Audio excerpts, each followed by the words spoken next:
Assalamualaikum warahmatullahi wabarakatuh.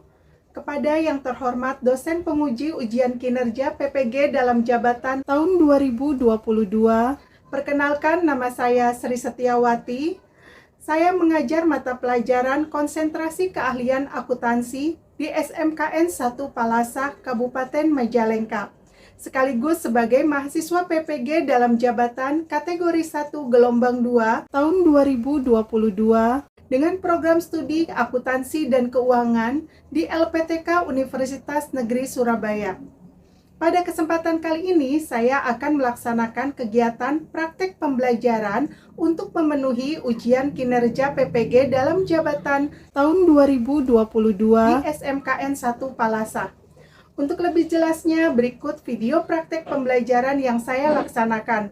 Mohon masukan dan saran agar kedepannya kegiatan praktek pembelajaran saya bisa lebih baik lagi. Wassalamualaikum warahmatullahi wabarakatuh.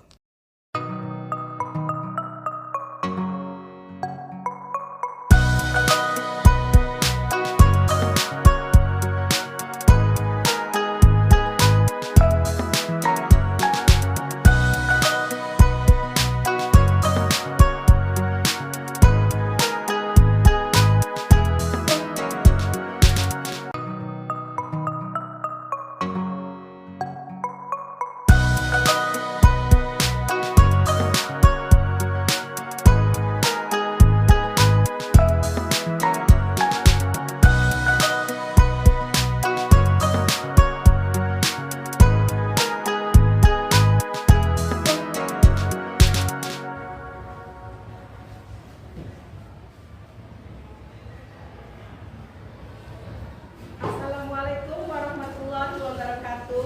Waalaikumsalam warahmatullahi wabarakatuh. Baik anak-anak, bagaimana kabarnya hari ini? Hari ini ada yang nggak masuk kan coba? Siapa yang tidak masuk? Oh, masuk semua. Alhamdulillah, hari ini semua informasi lengkap ya, masuk semua. Oke anak-anak, sebelum pembelajaran kita mulai hari ini, Ibu ingin mengecek kerapihan kalian. Mohon berdiri dulu sebentar. Silakan cek kerapihan, cek sekelilingnya, barangkali ada sampah atau ada yang ini, silakan dibuang dulu. Tidak ada sampah, silakan kalau ada sampah dibuang dulu. Buat suasana kalian, sekeliling kalian merasa nyaman dalam belajar. Oke, kalau sudah merasa nyaman, silakan duduk kembali. Baik anak-anak, sebelum kita mulai pembelajaran hari ini, silakan dipimpin doa oleh kedua kelasnya. Silakan Gin.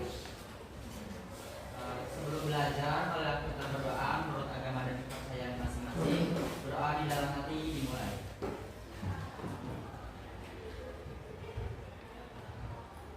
Berdoa selesai. Oh, hari ini kok pada lemas semua ya? Oke, harus semangat dong, karena masih pagi, jadi harus punya semangat pagi. Nah, hari ini Ibu punya tepuk semangat pagi. Oke, ikuti Ibu ya. Nih, silakan. Kita mulai, semuanya sudah siap? Siap. Tepuk semangat pagi. Aku bisa. Kamu bisa. Semua bisa. Oke, baik, hari ini sudah semakin semangat. Terima kasih. Nah, untuk pembelajaran hari ini kita mulai saja. Nah, sebelumnya masih ingat nggak? Pertemuan kemarin kita sudah membahas mengenai apa ya? Ada yang tahu? Ada yang masih ingat? Ada yang masih ingat pertemuan minggu kemarin kita membahas mengenai? Ya, silakan. Analisis dokumen transaksi perusahaan dagang. Iya, betul sekali, masih ingat ya, minggu kemarin kita sudah membahas yang namanya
jurnal umum dan jurnal khusus. Yang kedua, mengurangkan prosedur pencatatan dalam jurnal umum dan jurnal khusus. Yang ketiga, yaitu menyiapkan format dan alat tulis dalam rangka pencatatan dokumen transaksi ke dalam jurnal umum dan jurnal khusus. Terakhir, tujuan pembelajaran kita hari ini yaitu melakukan pencatatan dokumen transaksi ke dalam jurnal umum dan jurnal khusus. Nah, itulah tujuan pembelajaran kita hari ini. Nah, untuk pembelajaran kita hari ini, Ibu menggunakan model pembelajaran problem-based learning. Apa itu problem-based learning? Problem-based learning ini adalah model pembelajaran yang mengarahkan siswa untuk mendapatkan ilmu baru dari analisis berbagai pengetahuan dan pengalaman belajar yang dimiliki, serta menghubungkannya dengan permasalahan belajar yang diberikan oleh guru. Nah, bagaimana teknik penilaian untuk pembelajaran hari ini? Ibu akan memberikan penilaian kepada kalian. Yang pertama dari segi pengetahuan kalian, dan kalian akan ada pre-test dan post-test serta ada tes tulis. Kemudian nanti ada keterampilan kalian untuk memproses pencatatan dokumen transaksi ke dalam jurnal umum dan jurnal khusus. Dan kemudian Ibu juga akan menilai kalian dari sikap kalian, sikap pada saat kalian nanti diskusi, pada saat kalian nanti pembelajaran selama proses pembelajaran. Nah, itu untuk teknik penilaiannya. Untuk itu, kita mulai teknik penilaiannya. Pertama, Ibu akan memberikan teknik penilaian mengenai pengetahuan kalian. Nah, di sini Ibu akan memberikan pre-test. Pre-test ini untuk mengukur kemampuan kalian dalam pembelajaran. Sebelum pembelajaran dimulai, Ibu akan memberikan pre-test. Jadi nanti Ibu akan bisa mengetahui sampai sejauh mana nih kemampuan kalian sebelum pembelajaran. Dan Ibu berharap dengan adanya pembelajaran ini nanti hasil pre-test itu akan mengalami progres, akan mengalami peningkatan. Nah, silakan Ibu sudah buat linknya di Google Drive, silakan dibuka. Anak-anak silakan dibuka linknya. Waktunya 5 menit dari sekarang.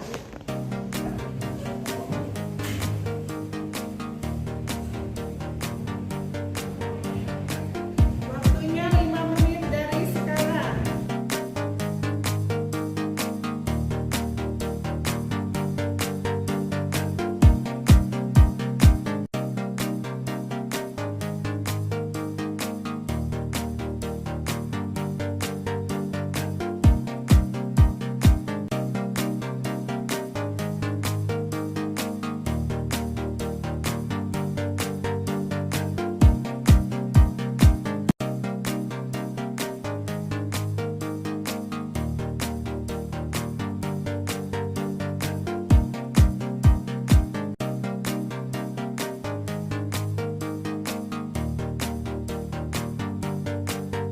Anak-anak, untuk hasil pretestnya silakan boleh dilihat.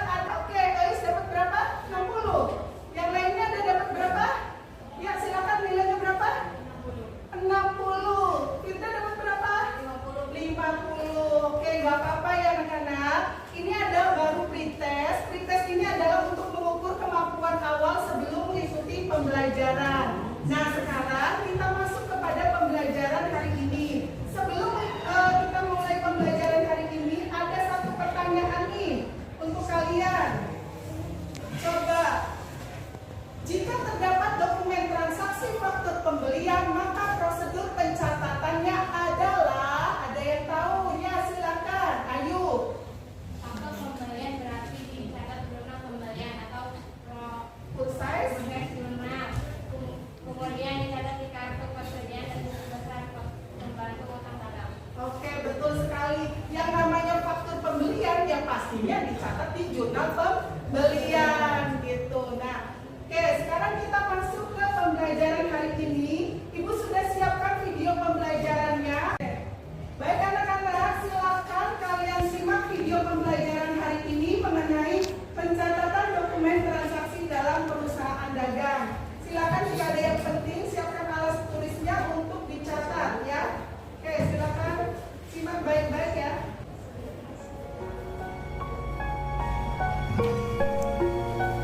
Assalamualaikum warahmatullahi wabarakatuh.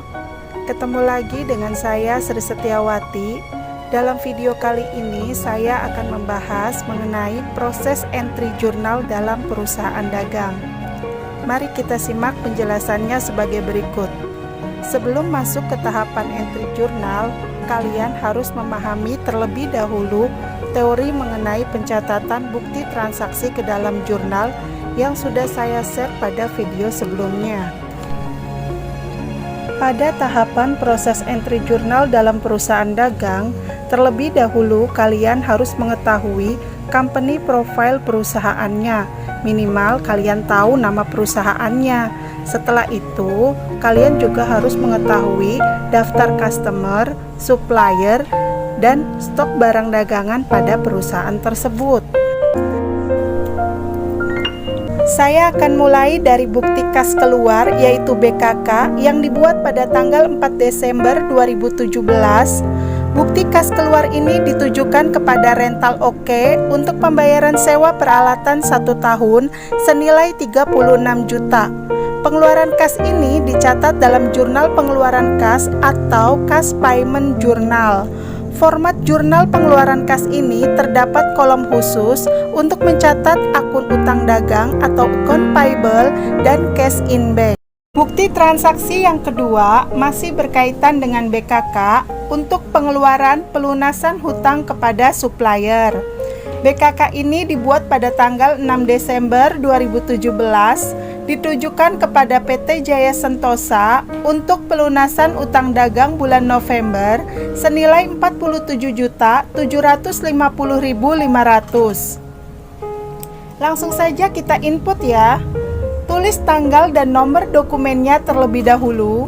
Kemudian di kolom description kalian tulis nama perusahaannya. Berbeda dengan BKK yang pertama, kalau yang berkaitan dengan pelunasan hutang, kalian harus mencatat di kolom description-nya dengan nama perusahaan atau suppliernya. Karena untuk proses pencatatan BKK ini, selain dicatat di jurnal pengeluaran kas atau Cash Payment Journal, juga harus direkap di buku pembantu utang.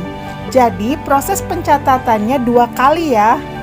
Setelah itu, tulis nominal pelunasannya di kolom account payable atau utang dagang senilai 47.750.500 di kolom debit, dan cash in bank-nya dicatat di kolom kredit senilai 47.750.500.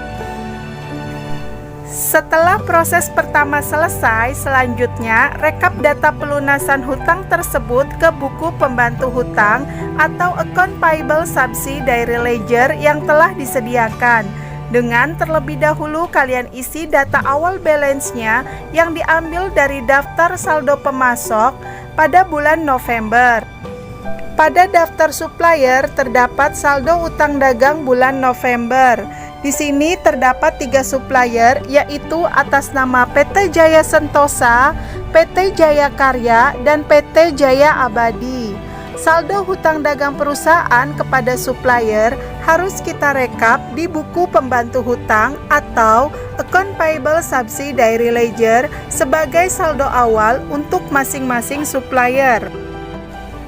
Pada buku pembantu hutang atau account payable subsidiary ledger, kalian rekap data saldo hutang kepada semua supplier, yaitu atas nama PT Jaya Sentosa senilai 47.750.500, kemudian PT Jaya Karya senilai 40.132.500, dan PT Jaya Abadi senilai 51.560.000. Setelah semua saldo hutang perusahaan direkap pada masing-masing supplier, langkah selanjutnya kalian input pelunasan hutang perusahaan kepada PT Jaya Sentosa senilai 47.750.500, sehingga hutang perusahaan kepada PT Jaya Sentosa bersaldo 0.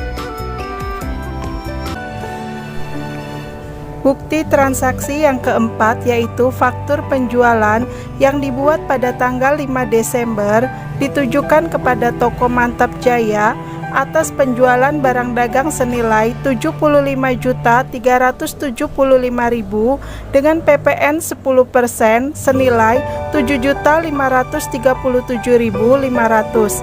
Jadi total piutangnya yaitu Rp82.912.500. Faktur penjualan ini harus direkap 3 kali. Yang pertama direkap di sales journal, yang kedua direkap di inventory card untuk menginput penjualan barang dagangan, yang ketiga direkap di buku pembantu piutang atau account receivable subsidiary ledger untuk merekap penambahan piutang atas nama toko Mantap Jaya. Memorial yang dibuat oleh bagian keuangan dan ditujukan kepada bagian accounting yang berkaitan dengan penghapusan piutang yang tidak dapat ditagih atas nama konsumen toko modular senilai Rp26.785.600. Bukti memorial ini direkap cukup 1 kali saja pada General Journal, yaitu allowance of doubtful debt atau cadangan kerugian piutang bertambah dicatat di debit senilai Rp26.785.600 dan account receivable-nya berkurang dicatat di kredit. Baik anak-anak, setelah mengamati video pembelajaran yang sudah kalian saksikan tadi, bagaimana? Ada yang mau ditanyakan? Silakan. Barangkali ada yang mau menambahkan, ya silakan, ayo. Kalau menurut saya, jika ada barang yang dikembalikan dari customer itu termasuk ke retur penjualan, jadi dicatatnya ke jurnal umum atau general jurnal. Ya, dicatatnya ke jurnal umum atau jurnal penjualan. Ada yang mau menambahkan lagi? Silakan.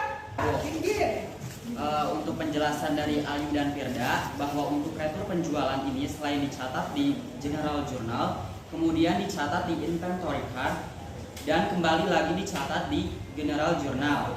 Untuk melaporkan barang yang diretur, selanjutnya terakhir harus dicatat juga ke kartu piutangnya, Bu. Karena menurut saya, kalau pada saat menjualnya secara kredit, kemudian customer mengembalikan beberapa barang yang tidak sesuai dengan pesanan, maka akan berpengaruh kepada jumlah piutang customer tersebut. Sehingga menurut saya perlu juga dicatat di kartu piutang atau account receivable subsidiary ledger. Betul sekali, itu lebih sekali. Nah, untuk itu kita akan coba berdiskusi mengenai masalah ini. Silakan kalian bagi kelompok sesuai yang sudah Ibu share di grup kelas ya. Silakan dibagi menjadi 5 kelompok. Silakan dimulai sekarang biar lebih cepat. Ayo.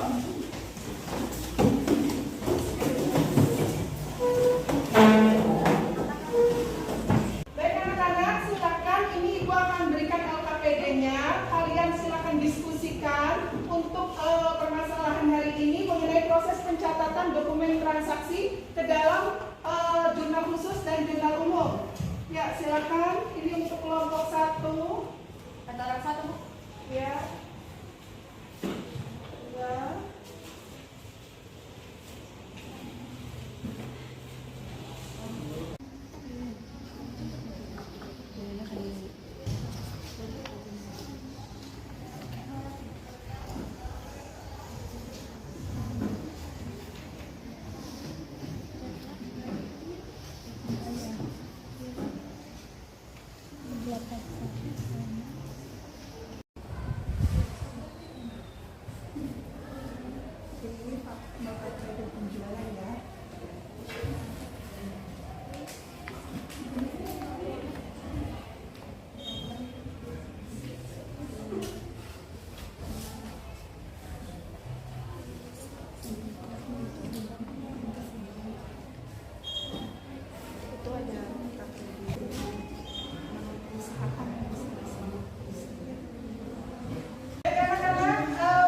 Assalamualaikum warahmatullahi wabarakatuh. Waalaikumsalam warahmatullahi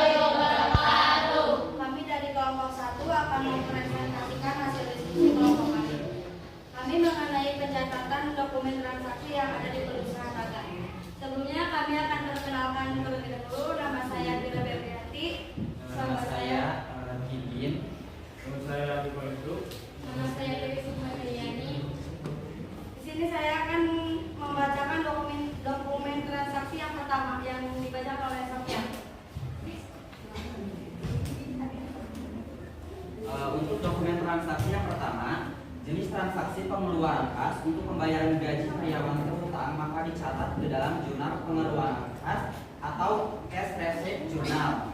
Tanggal 3, nomor bukti BKK 1202, description-nya gaji karyawan terhutang bulan November di sisi debit, column order yaitu accurate expense.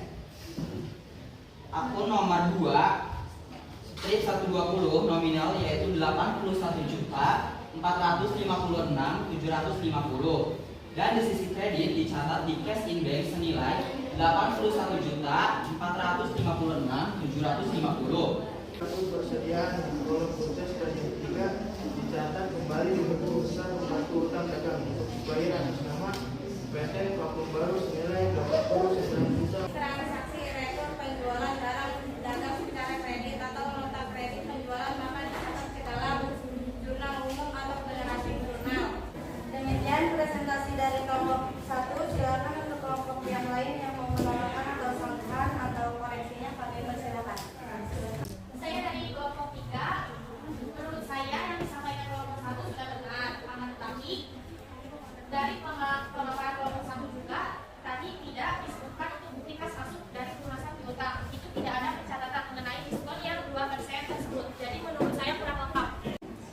Terima kasih atas masukan dari kelompok 3. Memang betul untuk diskon penjualannya belum tercatat dalam jurnal penerimaan kas. Dikarenakan kelompok kami hanya menginputnya ke dalam jurnal penerimaan kasnya saja. Nanti akan kami perbaiki kembali untuk proses pencatatannya. Silakan barangkali ada teman-teman yang mau menambahkan lagi. Baik anak-anak, tadi hasil presentasi dari kelompok 1 sudah sangat bagus sekali. Selanjutnya ada yang mau coba lagi mempresentasikan hasil diskusinya, silakan. Untuk kelompok 2 barangkali sudah selesai? Oke, silakan dicoba. Baik anak-anak, kita saksikan presentasi untuk kelompok 2. Silakan simak baik-baik ya. Silakan kelompok 2. Assalamualaikum warahmatullahi wabarakatuh. Waalaikumsalam warahmatullahi wabarakatuh. Kami dari kelompok 2 yang beranggotakan saya Alif Rahmawati dan di samping saya Maria, saya Tiara Setiani, dan di sebelah sana saya Yulan Ayu. Kami akan mempresentasikan hasil diskusi kelompok kami mengenai pencatatan dokumen transaksi yang ada di perusahaan dagang. Baik, untuk dokumen transaksi yang pertama akan dibacakan oleh Ayu. Transaksi yang keempat, jenis transaksi pembelian barang dagang secara kredit atau faktur pembelian maka dicatat ke dalam jurnal pembelian atau proses jurnal atau bersedia atau inventory card, buku besar pembantu utang dagang atau akun payable subsidiary ledger. Demikian presentasi dari kelompok 2. Silakan untuk kelompok lain yang mau menambahkan atau sanggahan atau koreksinya kami persilakan. Saya dari kelompok 4 mau memberikan koreksi sedikit untuk kelompok 2. Tadi pada saat menjelaskan dokumen transaksi yang pertama berupa bukti pengeluaran kas menyebutkan bahwa catatannya itu dicatat pada jurnal penerimaan kas atau cash receipt journal. Seharusnya kan dicatat pada jurnal pengeluaran kas atau cash payment journal.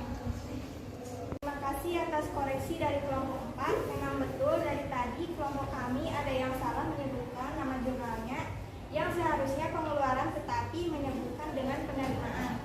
Akan tetapi untuk hasil presentasi yang kami tampilkan sudah sesuai. Terima kasih. Saya dari kelompok 5 mau bertanya mengenai jumlah sales diskon yang jumlahnya 4.029.150 itu diperoleh dari mana, mohon penjelasannya. Baik, terima kasih. Silakan barangkali ada teman-teman yang mau menambahkan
menambahkan kesimpulan dari Resa bahwa selain dicatat dalam jurnal umum dan jurnal khusus, pencatatan dokumen transaksi pada perusahaan dagang juga berkaitan dengan buku besar pembantu utang, buku besar pembantu piutang, dan kartu persediaan. Oke, betul ya. Tadi sudah ditambahkan lagi oleh Ahmad mengenai pencatatan dokumen transaksi dalam perusahaan dagang. Ada yang mau coba lagi memberikan kesimpulan untuk memberikan penguatan untuk pembelajaran hari ini? Ada yang mau coba? Iya, silakan Renita. Apa kesimpulan hari ini? Intinya, dalam pencatatan dokumen transaksi pada perusahaan dagang harus teliti dan fokus sehingga tidak ada prosedur pencatatan yang terlewatkan. Oke, baik Renita, terima kasih banyak untuk kesimpulan hari ini.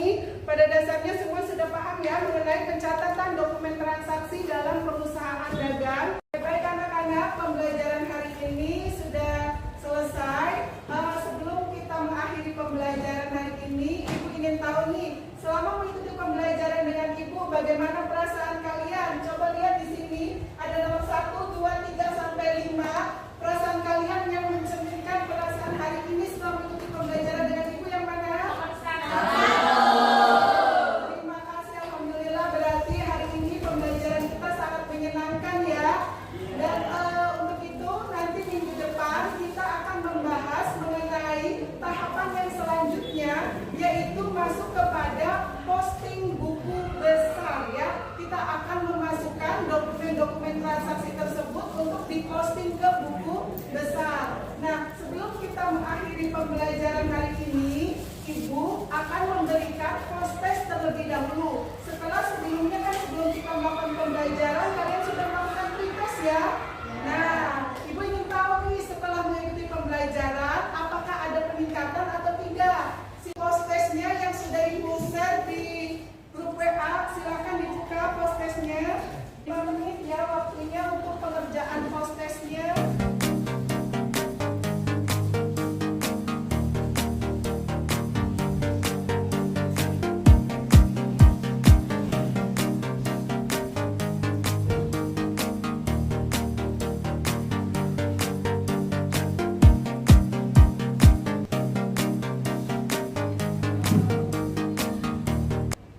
Sudah selesai?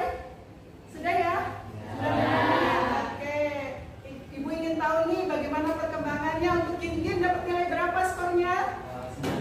90. Bagus, lumayan ya, ada peningkatan. Sebelumnya pada saat pretest nilainya berapa Gin? 50. 50, luar biasa. Oke, siapa? Salsa dapat 100? Iya, Bu. Oke, bagus sekali, ada yang dapat 100 ya. Sebelumnya Salsa dapat berapa pretest? Tadinya 70. 70, alhamdulillah peningkatan yang sangat luar biasa ya, dari 70. Setelah mengikuti pembelajaran melalui post test ini, Ibu sudah bisa melihat kemampuan kalian sudah mengalami peningkatan ya. Terbukti sudah ada yang dapat nilai 100. Kita tepuk tangan untuk diri kita semua. Baik anak-anak, sebelum kita mengakhiri pembelajaran hari ini, sekali lagi Ibu hanya bisa mengingatkan untuk pertemuan hari ini, karena saat ini udaranya sedang tidak baik, cuaca sedang tidak bagus, jadi kalian harus tetap menjaga kondisi kalian, jaga diri baik-baik, jaga kondisi badan, jangan sering begadang ya, karena kalian akan menghadapi ujian ya.